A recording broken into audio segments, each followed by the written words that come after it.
اس idea کو لے کے بہت سارے سیزن بھی بنے. تو بلائنڈنس بہت عمدہ ناول ہے. اور ایک اور ناول ہے جیم کوٹسی کا ڈسگریس, یہ کیپ ٹاؤن سے ہیں, یہ بھی بہت عمدہ رائٹر ہے. ویسے یہ سارے ہی ان میں سے کچھ اسماعیل قادارے کو ہٹ کے ان سب کو باقیوں کو تو نوبل پرائز بھی ملا ہوگا. تو اس طرح کے بہت سارے ہیں. ویٹنگ فار دا باربیرین بھی جیم کوٹسی کا ناول ہے, وہ بھی بہت عمدہ ہے. لیکن ان کا کیا ہے کہ آخری صفحوں میں تھوڑا سا قاری بور ہونے لگتا ہے. اور ہوزے ساراماگو کے ہاں جو سٹارٹ میں ہے وہ تھوڑا سا آپ کو لگتا ہے کہ یار یہ کیا ناول سٹارٹ کر لیا, وہ آگے جا کے ان کے رنگ اور جوہر کھلتے ہیں. تو اس طرح کے یہ تو ہو گئے ناول وغیرہ. اور شاعری واعری کو لے کے بھی اس طرح کی بہت ساری کتابیں ہیں, جیسے رات کے جاگ ہو گیا, اور جمال ثانی کی جتنی کتابیں ہیں, اور پیڑ اور پتے رام ریاض کی ایک بہت خوبصورت کتاب تھی. صغیر ملال صاحب کی کتاب, ہاں صغیر جب سٹارٹ جو ہے میرا فکشن یا پروز سے جو محبت ہے وہ صغیر ملال کی وجہ سے تھی, کیونکہ میں ظاہر ہے اردو کا طالب علم رہا ہوں اور میں ایم فل کا اسٹوڈنٹ رہا ہوں. تو کچھ چیزیں تو ہمیں وہ کورس میں ہی پڑھائی جاتی تھیں. جو مشہور نام ہے آپ سنتے ہیں, پریم چند اور یہ جتنے بھی لوگ تھے, منٹو صاحب ہو گئے, جیسے لوگ تھے جتنے بھی, تو ان کو تو ہم پڑھتے رہے. تو میرا جو ہے فکشن میں جس وجہ سے دل لگا تھا وہ ہے صغیر ملال. ان کی ایک کتاب ہے بیکار آمد, اور ایک ہے آفرینش, اور ایک اور ہے انگلیوں پر گنتی کا زمانہ. جب میں نے وہ پڑھنا شروع کی تو مجھے جو ہے نا فکشن میں دل لگ گیا میرا. اچھا, جب میں نے ان کو نہیں پڑھا تو میں اس انٹرویو کے بعد ان کو ڈھونڈوں گا کہ کس طرح سے مل سکتے ہیں. جی, اور شاعری میں آپ بتا رہے تھے. ہاں شاعریاں بہت ساری کتابیں ہیں, جیسے احمد مشتاق صاحب ہیں. بلکہ مزے کی بات سنیں کہ ہوزے ساراماگو کا جو ناول ہے نا بلائنڈنس, اس کا ترجمہ بھی احمد مشتاق صاحب نے کیا. تو یہ ہمارے لیے تو یہ اور زیادہ خوبصورت بات تھی, کیونکہ پڑھتے ترجمہ ہے کہ ہمارا فیوریٹ رائٹر ہے اور ہمارے فیوریٹ شاعر نے ترجمہ کر دیا. واہ کیا بات ہے. اور آپ کو ایک شاعر کے بطور کس شاعر نے سب سے زیادہ اثر میں رکھا, جس کے اثر میں آپ بہت وقت تک رہے؟ ہاں وہ سٹارٹ میں تو جیسے کسی بھی شاعر کو میر یا غالب میں سے ایک بندہ اپنے اثر میں رکھتا ہے, تو ہم میری ہیں بیسیکلی, ہم میر کے اثر میں زیادہ رہے. اور اس کے بعد اس طرح سے بہت سارے لوگ آئے نا. سب سے زیادہ میں جس کے اثر میں رہا ہوں وہ یہ 70s کے جتنے لوگ تھے, رئیس فروغ صاحب ہو گئے, جمال کا میں نے ذکر کیا, یہ تھے, اور یہ جتنے لوگ تھے نا اس عہد کے, تو وہ سب مجھے بہت پسند آتے تھے, کیونکہ ان کے ہاں آ کے شاعری میں کچھ نیا کام ہونے لگ گیا تھا, ٹھیک ہے نا. تو انہوں نے روایت میں رہتے ہوئے کچھ ایسا کام کرنے کی کوشش کی جو الگ تھی. یعنی رئیس فروغ کے ہاں آپ کو انگلش کافیے بھی مل جاتے ہیں, اور وہ انگلش کافی ایسے نہیں تھے کہ جو زبردستی ڈالے گئے ہوں. تو وہ کچھ ایسے لفظ ہوتے ہیں نا جہاں ان کا ہونا ہی بنتا ہے. تو انہوں نے رئیس فروغ صاحب نے ایسا کام کیا, تو وہ لوگ مجھے سب سے زیادہ متاثر کرتے رہے.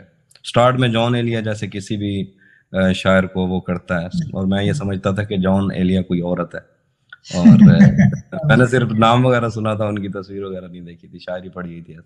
پھر باقاعدہ جب کتاب میں نے لی ان کی تو ان کے پیچھے پھر میں نے تصویر دیکھی, بس پھر اس کے بعد. اچھا مجھے یہ بتائیں کہ پچھلے کچھ سالوں میں یہ جو سوشل میڈیا پر جان ایلیا صاحب کی دھوم مچی ہوئی ہے, اس کے پیچھے آپ کیا وجہ دیکھتے ہیں؟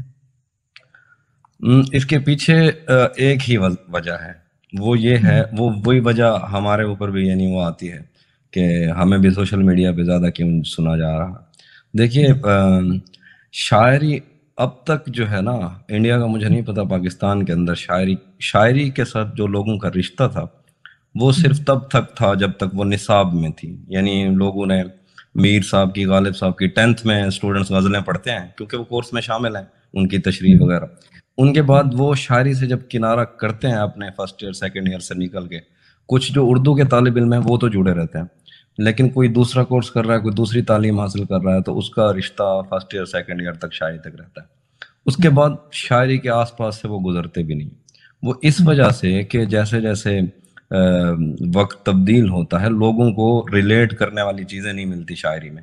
تو جان صاحب کے ہاں کچھ ایسی شاعری ہے جس کو عام بندہ ریلیٹ کر سکتا ہے, اور انہیں دیکھیے جو طالب علم ہوتے ہیں لٹریچر کے, ان کو تو سب پتہ چلتا ہے, وہ تو باقاعدہ جڑے ہوئے ہوتے ہیں شاعری کے ساتھ, ان کو سب پتہ ہوتا ہے, وہ تو ایک پوری تاریخ سے واقف ہوتے ہیں. تو کچھ نئے لڑکے یا نئے بچے جن کو پوری شاعری کی تاریخ سے واقفیت نہیں ہے، تو جون کی جو شاعری ہے وہ ان کو ریلیٹ کرتی ہے، اس طرح وہ اس سے جڑنا شروع ہو گئے، کیونکہ ان کو لگ رہا تھا ہماری بات صرف یہی کر رہے ہیں. تو اس وجہ سے جون زیادہ شیئر بھی ہوا اور ان کو پڑھا بھی. مثال کے طور پر کسی اور کے ہاں تو یہ نہیں ملے گا نا، وہ کیا شعر ہے کہ تم میرا نام کیوں نہیں لیتی، جی آپ وہ مگر یہ سب کیا ہے، تم میرا نام کیوں. کسی شاعر نے اس طرح سے مخاطب ہو کے بات کی نہیں، تو لوگوں کو اچھا لگتا ہے. میں اسی کو اور گہرائی میں پوچھنا چاہتا ہوں کہ وہ کیا چیز ہے جون کے ہاں جو سب سے زیادہ ریلیٹیبل لگتی ہے. یعنی اگر میں اور آپ سے گہرائی میں پوچھوں کہ کیا ایسی خاص بات ہے، انفرادیت جو ہے جو سب سے زیادہ قریب لگتی ہے آپ کو. میں آپ کو بتاتا ہوں. اس کی نا ایک ہے، دیکھیں دنیا کے اندر جو دو ایکسپیرینسز ہیں نا، اس سے بندہ کنارہ نہیں کر سکتا. ایک ہے فنا کا کہ ہر بندے نے ختم ہو جانا، اور ایک ہے محبت کا. دنیا میں کسی کنارے میں، کسی گوشے میں کوئی سی زبان بولنے والا، کسی مذہب، کسی قوم کا بندہ ہوگا نا، اس کو یہ پتا ہے کہ اس نے فنا ہونا ہے، اور اس کو یہ پتا، وہ اپنے آپ کو محبت سے باز نہیں رکھ سکتا، وہ کسی قسم کی بھی محبت ہو. تو جو نوجوان نسل یا جو وہ چیز ریلیٹ کرتی ہے، وہ جن چیزوں سے گزر رہے ہوتے ہیں. مثال کے طور پر ایک 12ویں کا لڑکا اپنی کلاس میں کسی ایک لڑکی کو دیکھ رہا ہے، اور وہ وہیں سے ہی سوچتا ہے اور وہیں پہ ہی ختم ہو جاتا ہے. تو اس کو اگر کوئی شعر ایسا مل جاتا، اور ویسے بھی محبت کے جذبے کے لیے ہی تو شاعری استعمال ہوتی بھی رہی ہے، لیکن وہ میں یہ سمجھتا ہوں وہ رومانٹسزم ہے. رومانٹسزم یعنی یہاں رومانٹسزم کا مطلب براہ راست عورت سے متعلق شاعری نہیں ہے. تو کچھ ایسی چیزیں ہیں جو ان کو یہی وہ چیزیں ہیں جو ریلیٹ کرتی ہیں میرے خیال سے ان لوگوں کو. اور میں خود بھی اس کا قائل ہوں، کیونکہ میں خود بھی یہی سمجھتا ہوں کہ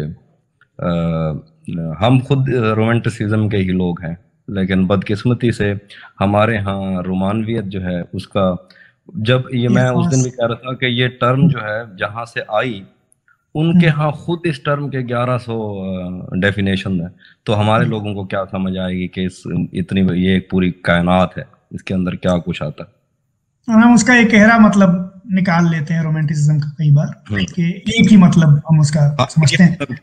رومان یعنی یہ سمجھے رومانٹسزم کو وہ رومان سمجھتے ہیں، حالانکہ رومانٹسزم رومان نہیں ہے صرف.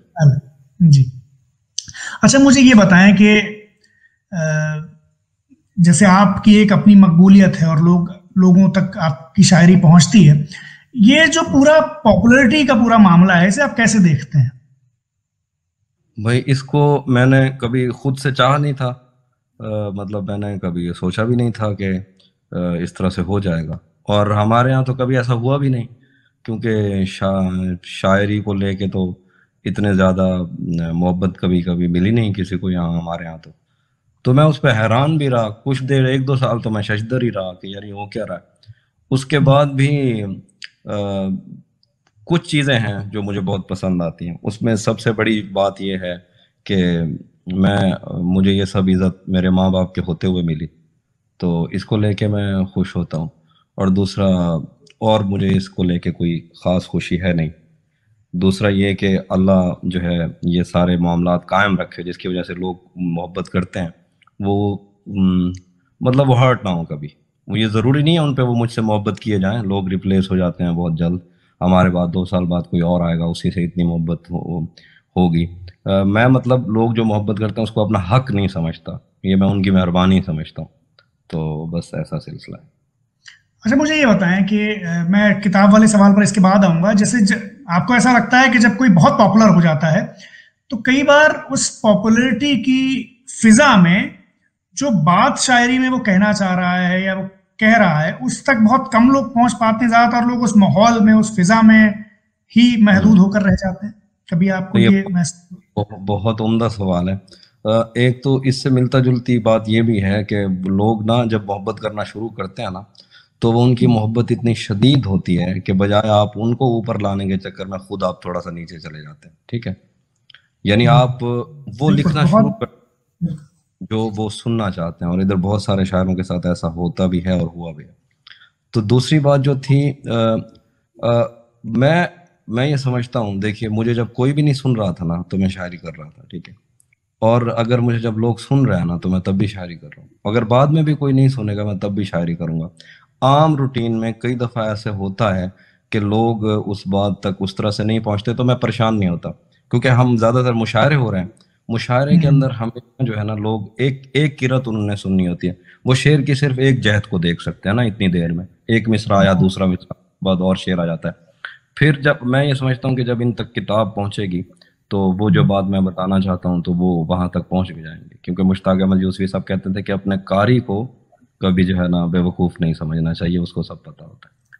وہ ڈون کی ہی کسی کتاب کا انتصاب ہے کہ اس یقین کے نام جو مجھے اپنے قاری کی شعر شناسی پر ہے، تو یہ انتصاب بھی اپنے آپ میں بالکل بالکل، یہ بہت بہت بڑی بات ہے اور باریک بات بھی ہے۔ تو اچھا، کچھ لوگ جو ہوتے ہیں نا وہ یہ سمجھتے ہیں کہ انہوں نے ایک اور بحث شروع کر دی کہ یہ عام لوگ ہیں اور کچھ شاعری کے اہم لوگ ہوتے ہیں، عوام اور خواص کی جو ایک بحث ہے نا تو وہ کبھی حل نہیں ہو سکتی۔ میں ان سے یہی کہتا ہوں، میں کہتا ہوں کہ جو 4 سے 5 کروڑ بندہ ہے ان کو شاعری کا نہیں پتہ، اور 4 لوگ جو ٹیبل پہ چائے پی رہے ہیں اور وہ یہ کہتے ہیں کہ یہ شاعری نہیں ہے، تو مجھے ان پہ بھی تھوڑا سا پریشانی ہوتی ہے۔ واہ کیا بات ہے۔ یہاں ہمارے یہاں ایک قصہ ہے کہ ایک رائٹر جو تھے وہ کسی فلم ڈائریکٹر کے لیے لکھ رہے تھے، تو فلم ڈائریکٹر صاحب نے ان سے کوئی سین جو ہے وہ ایک بار پڑھنے کو کہا، پھر دوبارہ پڑھنے کو کہا، پھر تیسری بار پڑھنے کو کہا، اور پھر یہ کہا کہ بھائی جب یہ سین میں فلم کا ڈائریکٹر ہوں، مجھے 3 بار پڑھنا پڑ رہا ہے سمجھنے کے لیے، تو عام پبلک کو کیا سمجھ میں آئے گا؟ تو وہ ڈائریکٹر بھی بے نیاز قسم کے آدمی تھے، انہوں نے اسکرپٹ بند کی اور کہا کہ عام پبلک تمہاری طرح بیوقوف نہیں ہے۔ تو یہ بات مجھے آتا ہے۔ اچھا مجھے یہ بتائیں تہذیب بھائی کہ آپ پڑھائی لکھائی میں یا پڑھنے میں بالخصوص آپ کا رجحان کیسے ہوا؟ آپ پڑھنے کی طرف کیسے آئے؟ بچپن کی یا جب آپ شروعات ہو رہی ہو اس کے بارے میں کچھ میں وہ کون سی چیزیں؟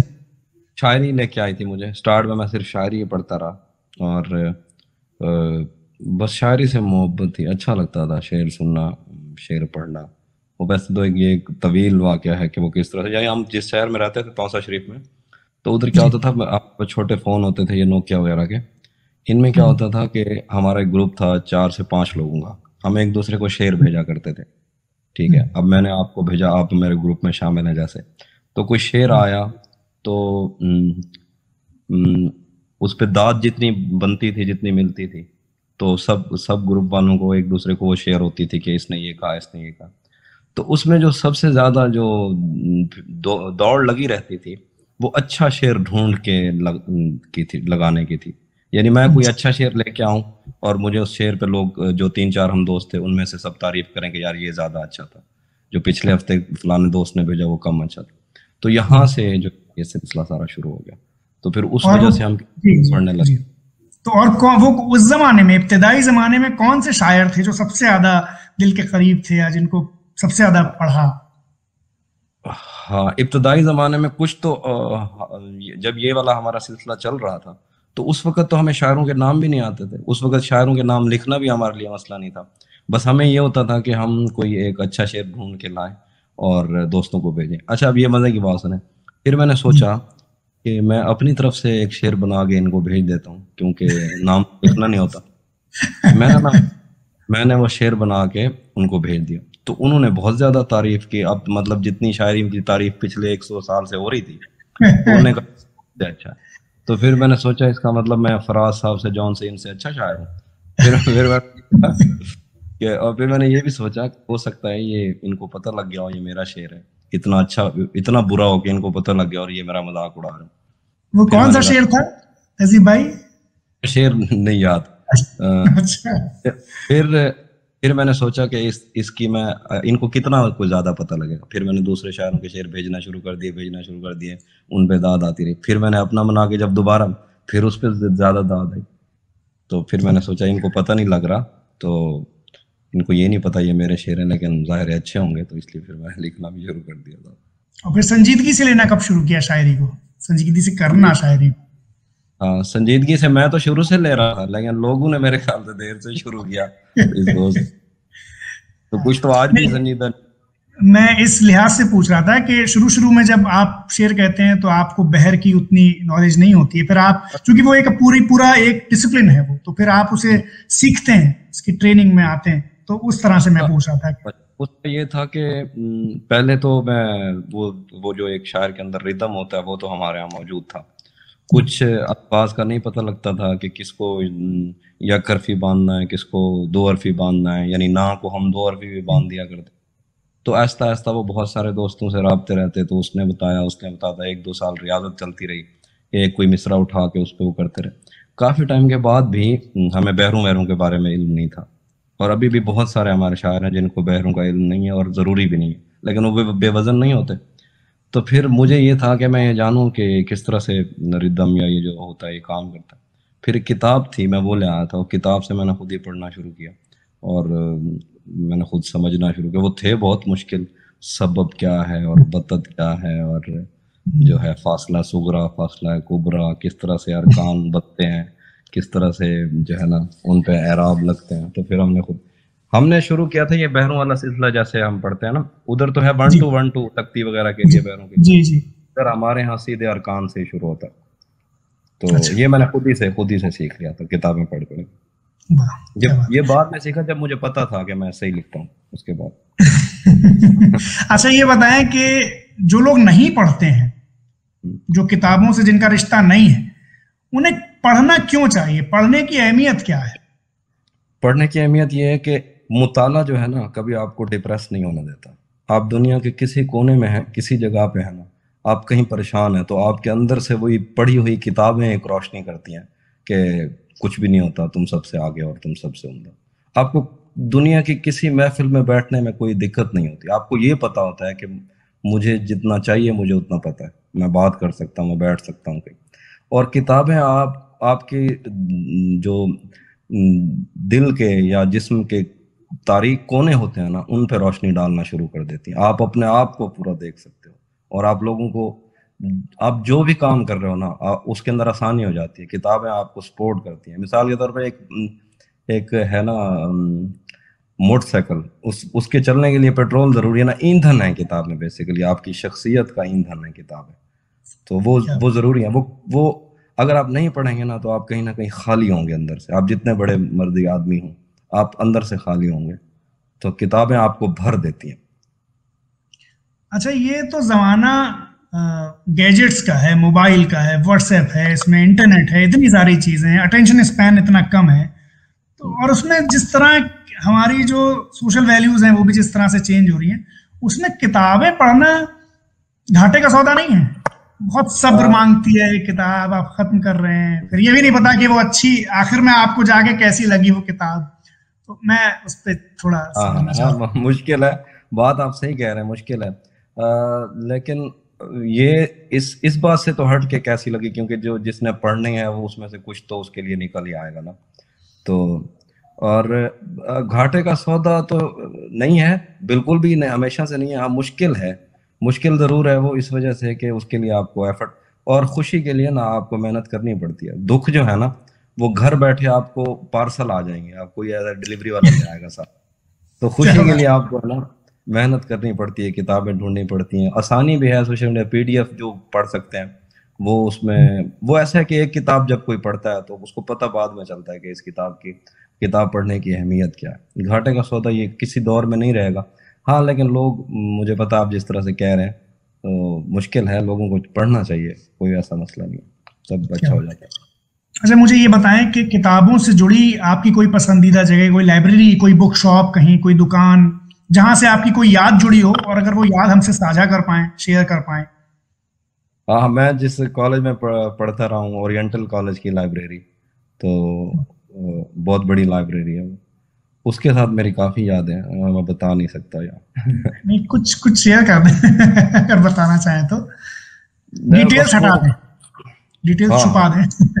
مطلب یہ کہ جو آپ کو اچھا لگے اس کو بھی کتابیں اچھی لگتی ہیں, اور آپ ایک ساتھ ہی جو ہے نا کتابیں پڑھیں, تو اس سے زیادہ خوبصورت جگہ تو مجھے نہیں لگتا دنیا میں کہیں ہوگی. کیا بات ہے. کوئی شعر کہا اس خیال پہ کبھی؟ اس خیال پہ نہیں کہا. جو مجھے بہت کچھ ایسے ہوتے ہیں, میرے اندر چیزیں پکتی رہتی ہیں, میں اس لیے فوراً کوئی سانیہ ہو جائے اس پہ میں اسی وقت شعر نہیں کہہ سکتا. کہہ تو سکتا ہوں, مطلب یہ کہ ایک شاعر کچھ بھی کر سکتا ہے, شاعر کو کیا مسئلہ ہے. شاعر کا تو رتبہ ہی اور ہے. اور پھر مجھے یہ بہت خوشی ہوتی ہے جب کہیں تعارف ہوتے ہیں نا کہ اچھا یہ فلانا کام کرتے ہیں، یہ فلانا کام کرتے ہیں اور یہ شاعر ہے، تو میں اس تعارف پہ ہی جیتا ہوں. میرے لیے میں ہمیشہ سے کہتا ہوں کہ تھیٹر کی یا اس کی آرٹ کی کوئی ماں ہے نا تو وہ تھیٹر نہیں ہے، وہ شاعری ہے. کیونکہ شاعر جو ہوتا ہے وہ کچھ اور ہوتا ہے. وہ جو میتھمیٹیشین اینڈ سو آن لکھتے ہیں نا شاعر، وہ وہاں جا کے بتاتا ہے کہ یہ ہوتا ہے. تو میں اچانک اسی سانے پہ یا اسی یاد پہ شعر نہیں کہتا. وہ چیزیں، وہ منظر، وہ لمحے میرے اندر پکتے ہیں، وہ پگھل کے پک کے اپنے ٹائم سے کبھی شعر تو بنتے ہیں. تب مجھے یہ بھی پتہ نہیں ہوتا کہ یہ اچھا کس یاد پہ لکھا ہوا شعر، کبھی کسی لمحے یاد آ جاتا ہے. اچھا مجھے یہ بتائیں، شاعری کی آپ نے بات کی، شاعر ہونے کی بات کی، میں آپ سے یہ پوچھتا ہوں کہ شاعر ہونا کس طرح سے الگ ہے باقی لوگوں سے یا باقی کچھ ہونے سے؟ پہلی بات تو یہ ہے کہ جو آرٹسٹ ہونا ہے وہ ہی الگ ہے ساری دنیا سے، کیونکہ آپ کے پاس اپنے اظہار کے لیے کچھ نہ کچھ ہے. آپ کچھ پینٹ کر سکتے ہیں، لوگ پینٹ نہیں کر سکتے. آپ شعر لکھ سکتے ہو، لوگ شعر نہیں لکھ سکتے، کیونکہ آپ ان کے وہ ہو جاتے ہیں، سالار بن جاتے ہیں. آپ نے ان کی نمائندگی بھی کرنی ہے، اپنے علاقوں کی، اپنے کلچر کی، اپنے لوگوں کی، اپنے جذبوں کی. تو آرٹسٹ ہیں تو آپ الگ ہیں، کیونکہ وہ ایک شعر ہے احمد رضوان کا، بہت سے لوگ ہیں جو بول بھی نہیں سکتے، بہت سے لوگ ہیں جو بول بھی نہیں سکتے، میں اپنے آپ کو اظہار تک تو لے آیا. کیا بات ہے، واہ. بہت سے لوگ ہیں جو بول بھی نہیں سکتے، میں اپنے آپ کو اظہار تک تو لے آیا. تو اس کے بعد ایک شعر ہے، اس کا اس بات کا تو کوئی تعلق نہیں ہے، وہ سن لیجئے کہ اب اس کا کام ہے وہ اضطراب ختم کرے، اب اس کا کام ہے وہ اضطراب ختم کرے، میں اس کا ہاتھ دل ہزار تک تو لے آیا. کیا بات ہے. ہاں، تو بس اس لیے آرٹسٹ جدا ہوتا ہے کہ اس کے پاس اپنے اظہار کے لیے کچھ ہے. شاعر اس لیے جدا ہوتا ہے کہ شاعر سب سے بڑا ہے. شاعر یا جو رائٹر ہوتا ہے وہ کسی بھی آرٹ سے بڑا ہے. وہ باقی آرٹ جو ہیں کہیں نہ کہیں، خدا نہ خواستہ میں کوئی وہ نہیں کر رہا، لیکن مجھے ذاتی طور پہ یہ لگتا ہے کہ وہ محدود ہوتے ہیں. ٹھیک ہے، یہ لامحدود کام ہے. یہ شاعر جو ہے نا، شاعر سے اس کا رتبہ تو، شاعر تو فلسفی سے بھی آگے ہے، کہ فلسفی وہ بتاتا ہے جو دیکھ چکا ہے، شاعر وہ بتاتا ہے جو دیکھنا ہے.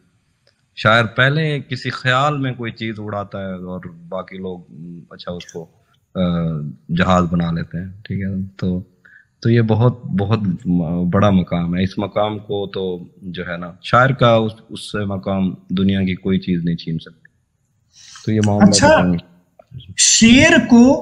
شعر کیا چیز بناتی ہے آپ کے حساب سے؟ ہاں، شعر کی جو رائج ڈیفینیشن ہے نا، وہ یہ ہے کہ کوئی بھی ایک بات دو مصروں میں منظوم کی جائے، ہے نا. دو ہم وزن مصرے ہوں، ہم وزن سے مراد خاص میٹر میں دو لائنوں کے اندر ایک ایسی بات بن رہی ہو جن کا ایک دوسرے سے تعلق ہو. ٹھیک ہے، یہ تو ہے بیسک ڈیفینیشن شعر کی. پھر اور جب آپ نے جو کہ اندر کا سب باریک سوال پوچھا، اس کے لیے یہ ہے کہ شعر کو، جو شعر کوئی ایک چیز نہیں بناتی، وہ بہت ساری چیزیں ہیں. اس کے اندر سب سے امپورٹنٹ ہے تلازمہ، دوسرا ہے اس کی آپ کی اپنی فضا کیا ہے، آپ کس فضا میں شعر کہہ رہے ہیں، تیسرا یہ ہے کہ اس سے پہلے اس مضمون پہ کتنے شعر کہے گئے ہیں، وہ کس خاندان کا شعر ہے، اور پھر چوتھی بات یہ کہ آپ خیال کیا لے کے آ رہے ہیں، یا وہ خیال پہلے اگر باندھا گیا ہے تو کیسے باندھا گیا. تو یہ بہت ساری چیزیں مل کے ہی ایک شعر کو اہم اور بڑا بناتی ہیں. اور پھر اس کے لیے بھی ہر بندے کی اپنی چوائس ہے نا. تو آپ کیسے یہ کہہ سکتے ہیں کہ یہ شعر ایک خاص اور یہ اہم شعر ہے؟ وہ ایسے کہہ سکتے ہیں، آپ کے پاس چونکہ شعری روایت موجود ہے، آپ کلاسک سے آتی ہوئی شاعری کو، جو مین اسٹریم کی شاعری ہے، اس کو دیکھ کے پرکھتے ہیں. ہمارے پاس ایک شاعر کے پاس ایک ہی پیرامیٹر ہوتا ہے کہ جو پچھلی شاعری ہوئی ہے، جو اس میں اہم بڑے نام ہیں، ان کے ہاں جس طرح کی شاعری آ رہی تھی، یہ شعر اس پیمانے میں رکھ کے کتنا بڑا ہے اور کتنا چھوٹا. لیکن اس حساب سے تو اگر کوئی بالکل روایت شکن شاعر ہوگا، کوئی ایک دم نیا لہجہ اگر آئے گا تو وہ تسلیم ہی نہیں کیا جائے گا. پھر اگر بالکل نئی چیز آئے، نہیں دیکھیے، نیا لہجہ تو آتا رہے، وہ تو اسی سلسلے کا ہی تسلسل ہے، وہی سلسلہ ہے نا. یعنی وہ تو جائز ہے. مطلب ایک شاعر کے پاس اسی غزل میں رہتے ہوئے، روایت میں رہتے ہوئے اگر کچھ کرنے کو نیا ہے تو وہ یہ وہ اپنا ایک لہجہ بنائے، ایک لہجہ دریافت۔ غزل کے اندر ساخت کے اوپر تو کوئی تجربہ ہو نہیں سکتا، ٹھیک ہے، زبان کے جو تجربے ہوتے ہیں، اب جیسے ظفر صاحب نے بہت سارے کیے، تو زبان کے تجربے ہیں تو وہ اگر رہیں گے تو کتنی دیر، اب یہ فیصلہ تو کوئی 200 سال بعد ہی ہوگا، لیکن مجھے یہ لگتا ہے کہ غزل کے اندر آپ بہت الگ ہی کچھ کرنا چاہتے، کوئی تجربہ کرنے لگ جائیں گے نا، آپ بالکل روایت کو بھول کے بہت ہی، وہ تھوڑی دیر کے لیے تسلیم ہوگا، لیکن وہ شاعری کے اندر، شاعری کی تاریخ میں رہے گا نہیں زیادہ دیر۔ کیا بات ہے۔ اچھا، مجھے یہ لگتا ہے کہ شعر کو جو اس کی تاثیر ہے وہ شعر بناتی ہے، اگر کوئی شعر تاثیر سے خالی ہے، اگر اثر سے خالی ہے تو وہ شعر یہ سب سے دو مسئلے تو ہو سکتے ہیں۔ یہ سب سے اہم بات تھی جو میں اس میں شامل کرنا بھول گیا، ہاں یہ ایک سب سے اہم چیز ہے، یہی تو وجہ ہے، اور یہ چیز ہے نا، شاعر اپنی طرف سے تو کچھ بھی کر لے گا نا، اس میں تلازمہ نیا ڈال دے گا، وہ جو خود ساختہ کام ہے یا جو تیاری سے کیے جا سکتے ہیں، جو اس کو پتہ ہے وہ کر لے گا، لیکن تاثیر خود سے نہیں ڈال سکتا وہ، یہ اس کے بس میں نہیں ہے، تو وہ سب سے اہم چیز ہے۔ اور یہ قدرت کی طرف سے جن کو نوازا جاتا ہے نا، ان کے شعروں میں تاثیر ہوتی ہے، اور وہ شعر لوگوں کو یاد بھی ہو جاتے ہیں، زبان زد عام بھی ہو جاتے ہیں۔ شاعری کا مقصد یہ نہیں ہے کہ آپ اس سے کوئی زمانے سدھار جائیں گے، اس سے آپ کو معاشرے سدھار جائیں گے۔ شاعری کا ایک مقصد یہ ہے کہ کوئی ایک آدمی سارا دن سے تھکا ہوا ہے، ایک مقصد یہ ہے، اس نے آگے کوئی شعر پڑھا ہے تو اس کی ساری تھکن اتر گئی۔ شاعری ان کے لیے ہوتی ہے جن کی ان کو ضرورت۔ کیا بات ہے۔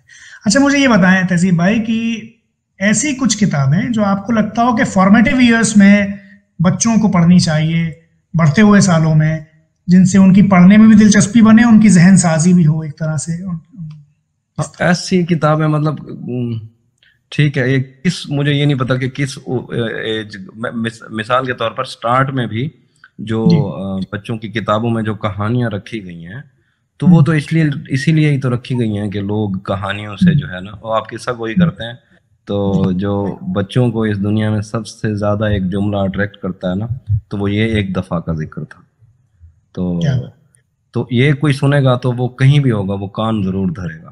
تو یہ جو کہانی والا سلسلہ ہے نا، مجھے یہ ویسے بھی اٹریکٹ کرتا ہے۔ قصہ گوئی جیسے آپ نے شروع کیا، یہ تو بہت پرانا کام تھا جو اب ختم ہو گیا ہے۔ جیسے آپ کہہ رہے تھے کہ کتابیں کون پڑھتا ہے، تو یہ قصہ گوئی دیکھنے اور سننے والے لوگ بھی بہت کم ہیں، لیکن ہم کہانیوں سے اتنا جڑے ہوئے ہیں کہ یہ انسان کے وجود سے بھی پرانی ہے۔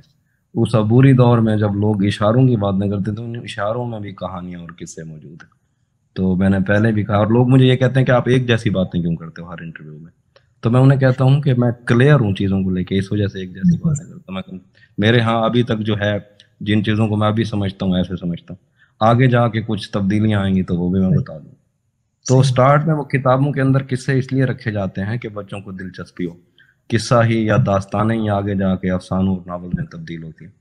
تو میرے خیال سے تو ایسی کتابیں لکھی جانی چاہیے سٹارٹ میں، بالکل بچوں کے لیے، اس کے اندر ان کی دلچسپی بڑھے، اور آگے آ کے فرسٹ ایئر سیکنڈ ایئر میں آ کے تو کوئی بچہ، اب تو ہم نے انشاءاللہ اتنا کام کر دیا ہے کہ بچہ 10ویں کراس نہیں کرے گا تو شاعری ادھر پہنچ جائے گی خود ہی، ہاں بھائی پڑھوا میں۔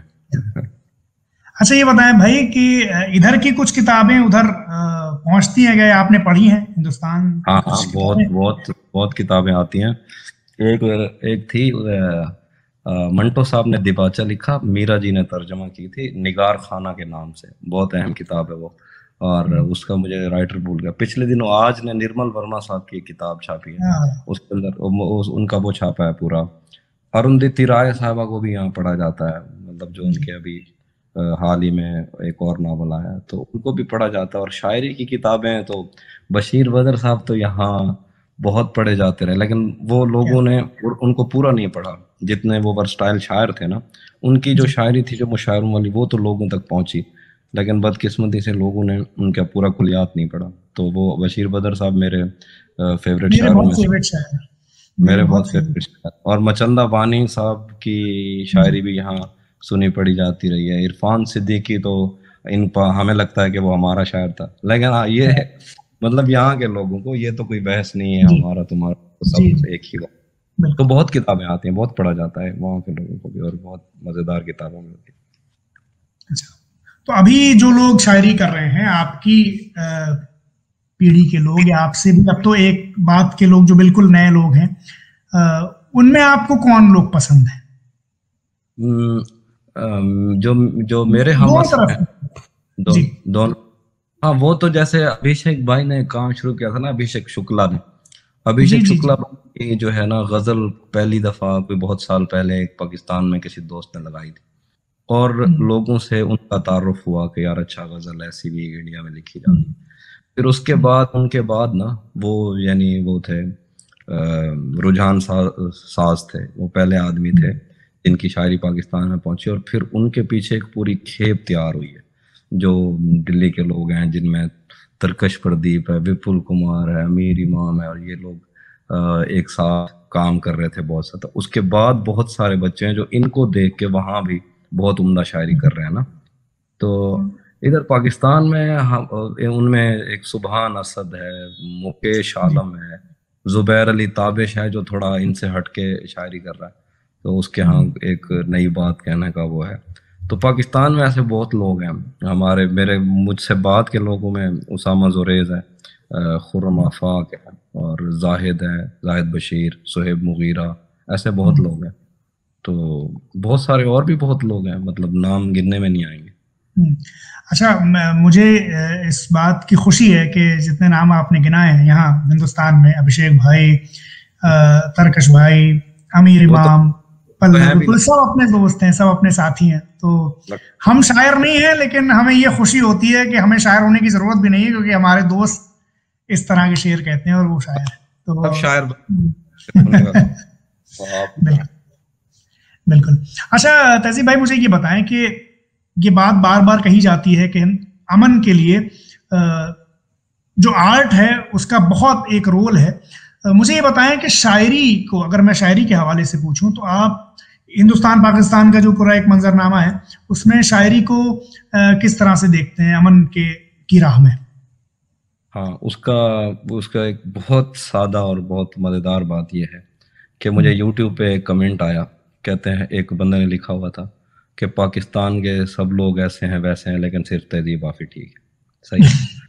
تو اس بندے کے دل میں پاکستان کے لیے جتنی نفرت تھی, اس کا پہلا دروازہ تو میں نے کھولا نا, تو یہ میں شاعر ہی ہوں نا. تو اس طرح کے اور بہت سارے لوگ ہیں کہ جن کو ان کو اپنے اظہار کے لیے میری شاعری پہنچی, ان کو لگتا ہے کہ یار یہ ہمارا اظہار تھا, یہ بات ہم کرنا چاہتے تھے, وہ بے شک اپنے محبوب سے کیوں نہ کرنا چاہتے ہیں. تو ان کو لگا اچھا یار یہ تہذیب کر رہا ہے. تو پھر جب وہ اتنا جڑے کہ ان کو بارڈر بھی نہیں دکھائی دیا. تو اس طرح جو ہے نا شاعر جو ہوتا ہے وہ لوگوں کے اندر نرم گوشے پیدا کرتا ہے, اور اس کی بالکل سامنے کی مثال تھی, اندر کی باتیں آپ ساری سمجھتے ہیں. کیا بات ہے, کیا بات ہے, بہت اچھی بات چیت تہذیب بھائی آپ کر رہے ہیں. مجھے یہ بتائیں کہ کتاب, یہ سوال کسی نے بھیجا ہمیں کہ کتابیں پڑھنے کا آپ کا کیا طریقہ ہے, آپ ایک ساتھ کئی کتابیں پڑھتے ہیں یا کس طرح سے, مطلب ریڈنگ ریچول جسے ہم کہتے ہیں وہ کیا ہے آپ کا؟ وہ ایسا ہے کہ جو آپ کو حال میں کسی دوست وغیرہ نے کتابوں کا بتایا ہوتا ہے, یا آپ نے کہیں آرٹیکل پڑھا ہوتا ہے کہ کتاب آ گئی ہے, وہ 4 سے 5 کتابیں میں منگوا لیتا ہوں. تو وہ آ جاتی ہیں, جب ایک دن ایک کتاب کو شروع کرتا ہوں, ٹھیک ہے, اس کے لیے وقت نکالنا پڑتا ہے 2 گھنٹے. اچھی کتاب کو بہت زیادہ اچھی لگ رہی ہو تو پھر تو وہ ایک ہی نشست میں ساری بھی پڑھی جاتی ہے, اگر کم 200 صفحوں کی ہو تو. لیکن اگر زیادہ ہو تو اس کو ایک دن آپ نے پڑھا, پھر وہ آپ خود یار اب کتاب شروع ہو وہ خود ہی پڑھواتی ہے, وہ خود ہی ٹائم نکلوا لیتی ہے آپ سے, آپ نے کیا نہیں کرنا کیا کہ وہ کر لیتی. تو میں ایک ساتھ اکٹھی بہت زیادہ, اب دیکھیں میں ابھی کہیں 1-2 دن گم ہو جاؤں گا تو تھوڑا دوبارہ کتابوں میں جڑنے کے لیے مجھے 4 سے 5 سے 6 دن اور لگ جائیں گے. تو اس طرح سے رہتا ہے. پھر جب وہ آپ دن آ جاتے ہیں کتابوں کو دینے کے, پھر وہ اپنا ٹائم خود ہی نکالتی رہتی ہیں. اچھا, تو یہ ای بک پڑھتے ہیں آپ یا وہ جو ہارڈ کاپی میں, ای بک پہ میں نہیں پڑھ سکتا, صرف ہارڈ کاپی پڑھتا ہوں. اچھا دوسری بات یہ کہ اچھا کئی دفعہ لوگ نا کتابیں پڑھنا چاہتے ہیں لیکن ان کو ریفرنس کے طور پہ جو انہوں نے سنا ہوتا ہے. اب یعنی جو مجھ سے محبت کرتا ہے اس نے یہ دیکھنا ہے کہ میں نے کہا 100 Years of Solitude, تو وہ کتاب لے کے بھی آئے گا, اس کو پڑھنا بھی شروع ہوگا. اس کا مزاج نہیں بنے گا نا, اس کو وہ بور ہوگا اس کو, کیونکہ وہ جہاں سے شروع کرنا چاہ رہا ہے یہ اس کے لیے نہیں ہے یہ کتاب نا. تو آغاز کی کچھ اور کتاب ہے. ہاں آپ نے بہت اچھے موڑ پر آپ لے آئے بات چیت. میں یہی پوچھنا چاہ رہا تھا, جیسا آپ کہہ رہے ہیں اس کا مزاج نہیں بنے گا, آغاز کے طور پر کچھ کتابیں, تو آغاز کے لیے کون سی کتابیں آپ مانتے ہیں کہ جن کو پڑھا جائے؟ وہ انشاءاللہ اللہ نے موقع دیا تو وہ ہم خود بھی لکھیں گے آغاز کے لیے کتابیں نا. ہم وہ ایسا ہے, ایک میں مثال دیتا ہوں. یہاں پاکستان میں راجہ انور نے کتاب چھاپی تھی, راجہ انور صاحب نے, جھوٹے روپ کے درشن. ٹھیک ہے, جھوٹے روپ کے درشن کیا تھا؟ ایک لڑکے اور ایک لڑکی کی ایک محبت کی کہانی ہے. اس محبت کی کہانی نے, لڑکے نے اس کو خط لکھے ہوئے ہیں اس لڑکی کو, یعنی وہ خط چھاپے ہیں ایک ایک کر کے, دو کر کے, پھر اس کی طرف سے جو جواب آ رہا ہے وہ بھی چھاپے ہیں. تو اس طرح کا ایک میں سوچا کہ میں ایک بہت جلدی انشاءاللہ اس طرح کی ایک کتاب لکھوں گا خطوں کی نا. تو ایک تو دوبارہ وہ خطوں سے بھی جڑ جائیں گے اور کتاب سے بھی جڑ جائیں گے. تو اس میں کیا ہوتا ہے کہ میں نے جب وہ شروع کیے تھے نا, تو مثال کے طور پر اب ہم چھوٹے ہوتے تھے, اب ہم نے کہیں اظہار کرنا ہے, کسی کو لکھ کے بھیجنا ہے, تو ہمیں یہ لگتا تھا وہ کتاب اٹھاتے ہیں, اس خط میں سے باتیں نکال کے بھیجتے ہیں نا. تو پہلی تو پھر یہ ہوا کہ ادھر سے وہ پڑھوانا شروع کرتی ہیں کتابیں اس طرح کی. تو لائٹ کتابوں سے شروع کرنا چاہیے, چھوٹے کہانیوں سے, افسانوں سے شروع کر لیں. بے شک آپ پہلی دفعہ ناول نہ پڑھیں, اور پھر آہستہ آہستہ جب آپ کا مزاج بن جاتا ہے تو آپ پھر اس سے اچھے اسٹارٹ میں, جیسے بچے کہانی کے اندر وہ گہرائی نہیں چاہتے جو بڑے ہو کے چاہتے ہیں کہ اس میں کوئی اور بات بھی ہونی چاہیے, تو ایسے ایسے بن جاتا ہے. کیا بات ہے, بہت بڑھیا. اچھا مجھے یہ بتائیں کہ یہاں ہندوستان میں آپ کا ایک ویڈیو دیکھ رہا تھا, آپ نے سورا جو یہاں ہمارے یہاں اداکارہ ہیں, ہماری دوست بھی ہیں, ان کے لیے کچھ کہا تھا جو شاید آپ کو اس وقت یاد نہیں ہوگا, لیکن میں اصل میں اس کے حوالے سے ایک میں دوسری بات پوچھنا چاہتا ہوں کہ جو یہ ہماری فلمیں ہیں یا کتابیں بھی کسی حد تک, یا ویب سیریز ہیں ابھی جب ہم دیکھتے ہیں انٹرنیٹ کے ذریعے, تو اس سے کس طرح کا ذہنی قربت کس طرح سے بنتی ہے ہندوستان کو لے کر, یا آپ یونیورسلی بھی اس سوال کا جواب دے سکتے ہیں کہ دو دور بیٹھے انسانوں کو قریب لانے میں یہ جو فنون لطیفہ ہیں یا یہ چیزیں ہیں کس طرح سے اپنا رول پلے کرتی ہیں؟ ہاں, وہ ان کا آپ نے ذکر کیا, وہ یہ تھا کہ کچھ موویز جب ہم دیکھتے تھے نا, تو ایک شاعر کو جو سب سے زیادہ کوئی چیز اٹریکٹ کرتی ہے تو وہ بے ساختگی ہے نا. شعوری کو منظر بگاڑ دیتی ہیں, وہی بھلا ہے جو بے ساختہ بنا ہوا ہے. تو وہ میں نے نا ان کی ایک فلم دیکھی تھی نیل بٹا سناٹے نا, اور بھی بہت ساری. جب وہ فلم دیکھی تو میرا دل کیا کہ میں نا کچھ لکھوں گا. اور ہمارے یہاں نا روایت رہی ہے شاعروں کے, پاکستان کے شاعروں کی انڈیا کی ایکٹرز کے لیے کچھ لکھنے کے لیے نا. تو یہ جیسے ہمارے یہاں مسلوں سے پہلے بھی لوگوں نے لکھا ہوا ہے. عامر سہیل نے انجلینا جولی پہ ایک نظم کہی تھی, اور شاہد بلال ہیں, انہوں نے وہ کون سے ہیں ان کی, مجھے اب وہ بھول گیا نام ان کا, اب وہ سنے گا تو ناراض بھی ہوگا کہ تمہیں نام بھول گیا, تو اس کے لیے لکھا اور لوگوں نے لکھا. تو میں نے سوچا کہ میں ان کے لیے کچھ لکھوں گا, اور اس کے لیے میں نے بہت ساری دفعہ ٹرائی کی نظم لکھنا نا. تو مجھے لگتا تھا نہیں یار, یہ جو جس معاملے پہ میں نے سوچا تھا, جس معیار پہ میں نے سوچا تھا, تو تب جو ہے نا میں پھر کاٹ دیتا تھا اس کو, یعنی یا نوٹس میں شامل کر لیتا تھا. پھر میں گاؤں میں تھا جب, تو اچانک ایک دن ایسے لائن ہوئی, تیرے پورے بدن پر ایک مقدس آگ کا پہرا ہے جو تیری طرف بڑھتے ہوئے ہاتھوں کے ناخن روک لیتا. تیرے ہونٹوں سے نکلے لفظ کی خوشبو در و دیوار سے رستہ بنا کر سارے بر اعظموں میں پھیل سکتی ہے. حالانکہ یہ میرا لہجہ نہیں تھا نظم کہنے کا. تو وہ جب آپ کسی غزل کے بارے میں یا کسی شعر کے بارے میں سوچنا شروع کر دیتے ہیں نا, آپ اس کو دہراتے رہتے ہیں, تو وہ خود لائنیں آنا شروع ہو جاتی ہیں. تو یہ نظم انہوں نے ہی لکھی ہے, یہ میں نے تو نہیں لکھی, ادھر ہی سے سارے.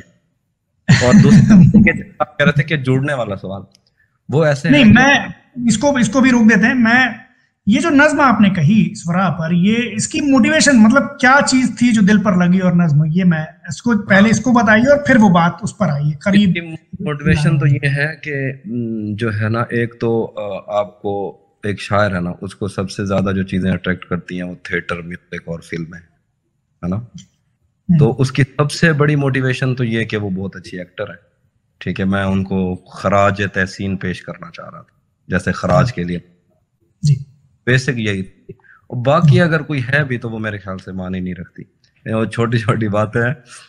میرا ایک دوست ہے انڈیا کا, وہ میں بعد میں بتاؤں گا, اس کو میں کبھی کبھی اس طرح کی باتیں بتا دیا کرتا تھا. اچھا, دوسری بات یہ کہ جو آپ کہتے ہیں نا کہ کیا چیز آپ کو قریب لاتی ہے نا سینما, یا ہمیں کس وجہ سے قربت ہوتی ہے, میں اس کی چھوٹی سی مثال دیتا ہوں کہ کچھ لینگویج ہیں انڈیا میں نا, جیسے کچھ ایسی زبانیں ہیں جن کو آپ سنتے آئے ہیں نا فلموں وغیرہ میں نا, تو جب آپ کو کوئی انڈیا سے کوئی ایسے رابطہ کرتا ہے نا, جب وہ اس کا لہجہ یا وہ زبان سنتے ہیں نا, تو مجھے بہت خوشی ہوتی ہے, کیونکہ وہ ظاہر ایک شاعر کلچر کو دیکھنے کا, زبانوں کو دیکھنے کا جویا ہوتا ہے.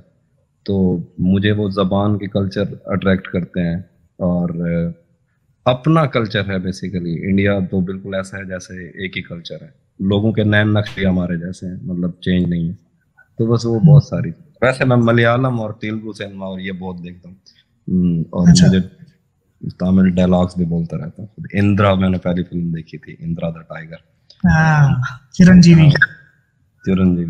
وہ بلا آدمی ہے, شاہکار آدمی. اس کے بعد وجے ستوپتی ہیں, وجے جو ہے ستوپتی, اس کی ان کی جو سپر ڈیلکس میں وہ بھی بہت, تو بہت شروع سے ہے ان سے محبت, یہ جتنے بھی لوگ ہیں سینما. ارے بھائی بہت شکریہ. یہ مجھے بس ایک چیز یہ کہنی تھی کہ ہم لوگ بہت دیر سے بات کر رہے ہیں, چونکہ شاعر کو ہم نے بلایا ہے اور وہ بھی تہذیب وافی کو بلایا, تو کچھ لوگ تو صرف یہ بات چیت اس لیے دیکھیں گے کہ ہاں شعر کہاں آیا. تو شعر میں چاہوں گا جو لگے کہ ہاں کہاں سے کتاب کا حاصل ہو گیا, وہ شعر جو لگے کہ ہاں جو یہیں پر آپ کو سجے ہوئے ملیں گے, اگر ایسے کچھ شعر. میں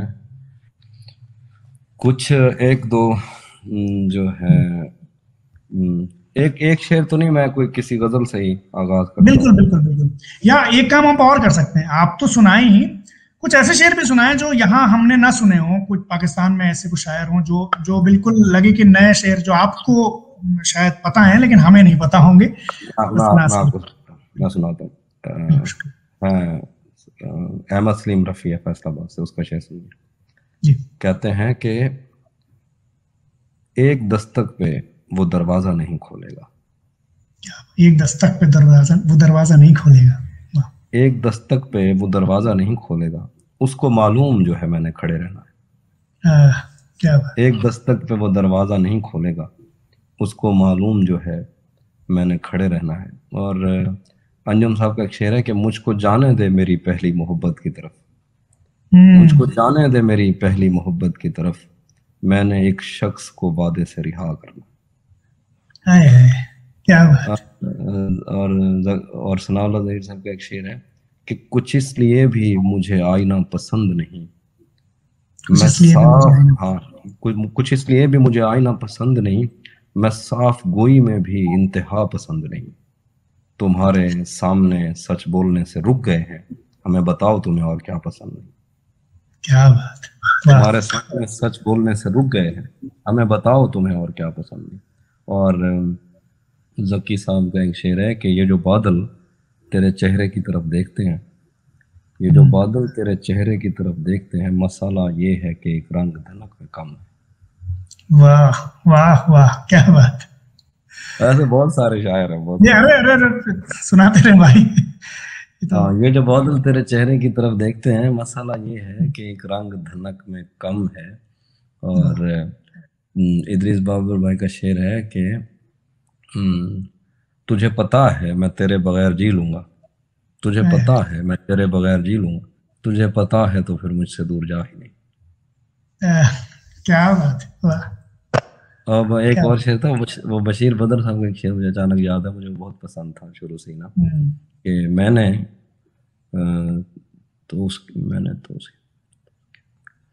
تو اس کے حق میں یہاں تک دعائیں کی, میری طرح سے